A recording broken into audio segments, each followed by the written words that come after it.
I'm gonna be real with you.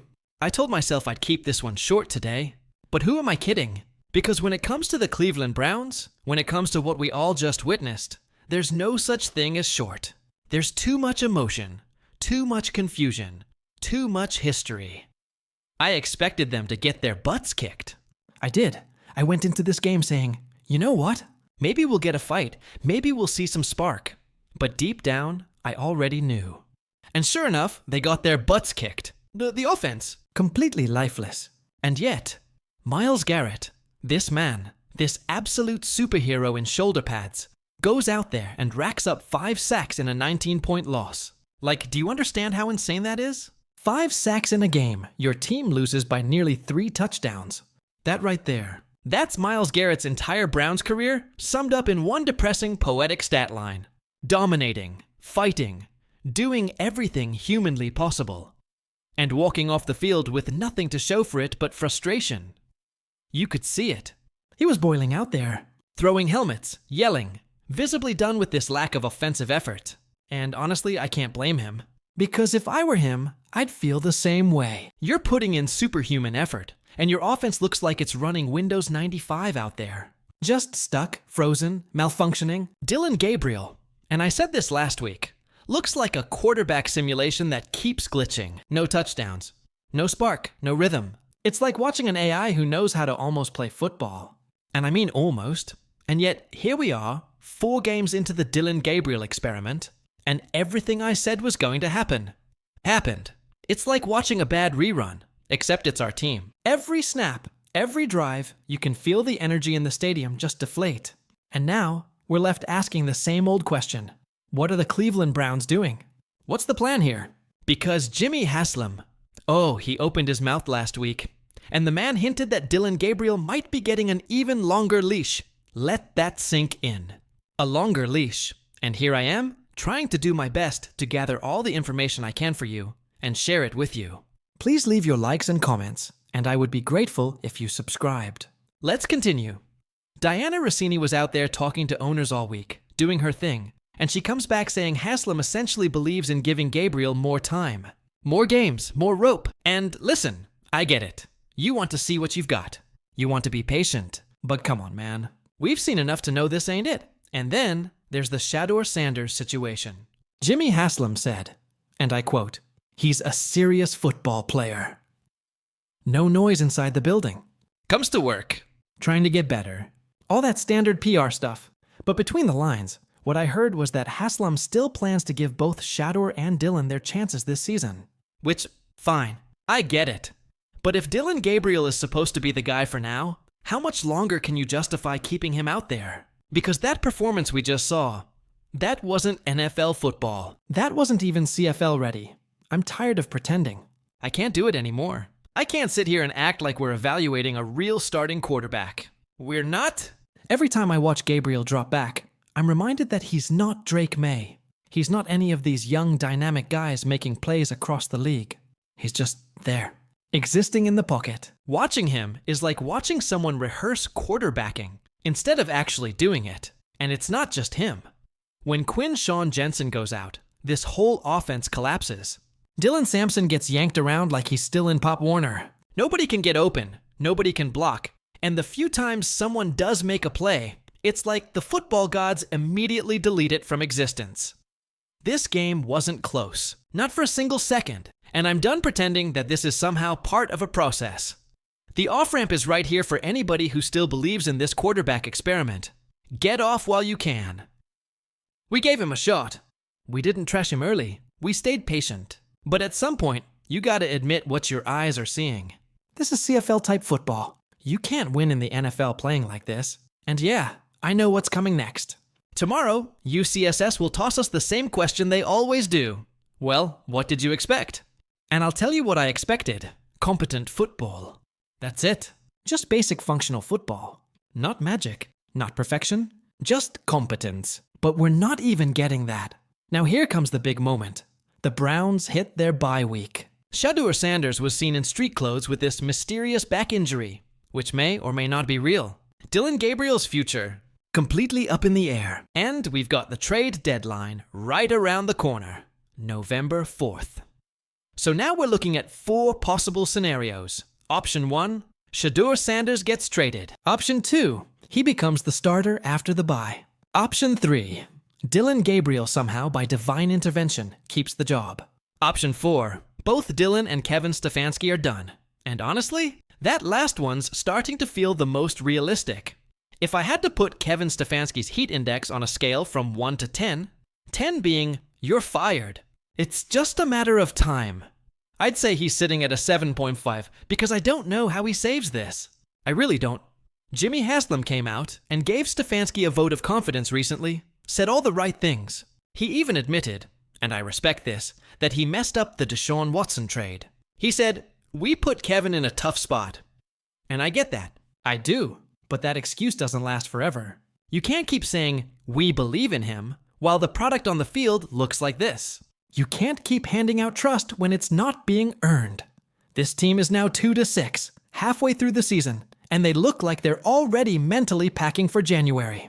If you really believe Stefanski and Andrew Berry deserve to lead another rebuild, then I've got news for you. That's blind faith. Because the evidence just isn't there.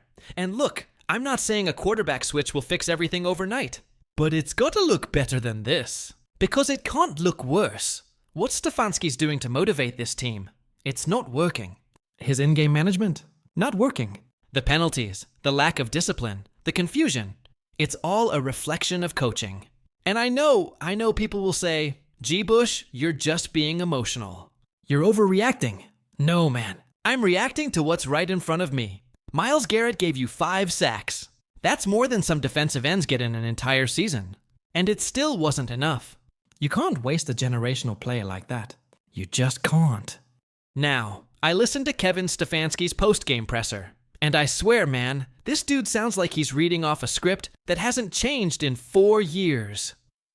We just have to be better in every area. We're going to look at everything. We do, including how we're putting these guys in position to succeed. Are we doing enough? Bro, you've been saying that since 2020. You've mastered the art of saying nothing, and now he's saying he's sticking with Dillon Gabriel. Sticking with him. He even said the wide receivers are good enough to evaluate the quarterback position accurately. What are we talking about? Because if we're going to talk about Gabriel being terrible, and trust me, he's been terrible, we've also got to talk about the fact that these wide receivers have been giving every quarterback in Cleveland a fighting chance. Joe Flacco looked like he was 22 again, throwing to these guys. He was out there running for 15 yards at a time, like it was 2009. Meanwhile, Dillon Gabriel is out there trying to push the ball 10 yards downfield, and the moment he does, everything collapses. And yeah, I get it.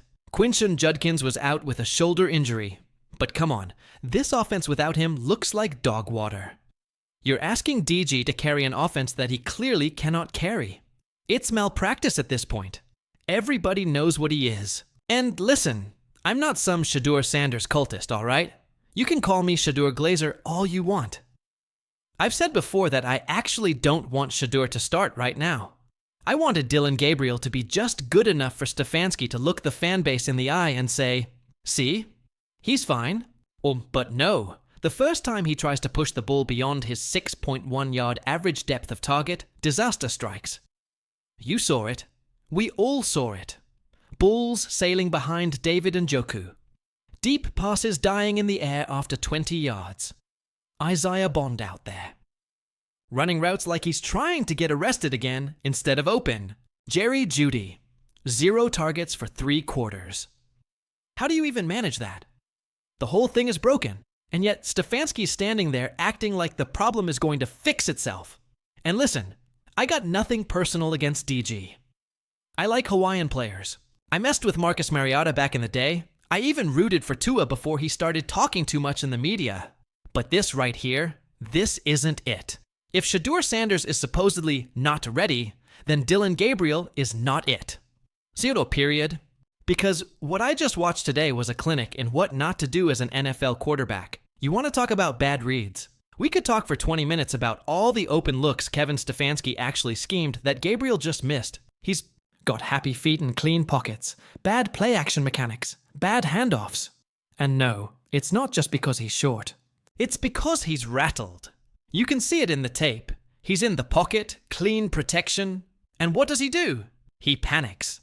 I'm watching this play, and it's the most ridiculous thing. Man's got Harold Fannin breaking wide open.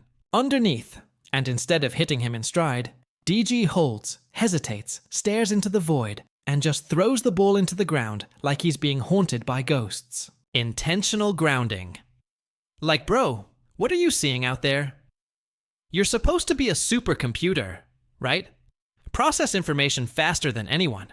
So, where's the processing? Where's the poise?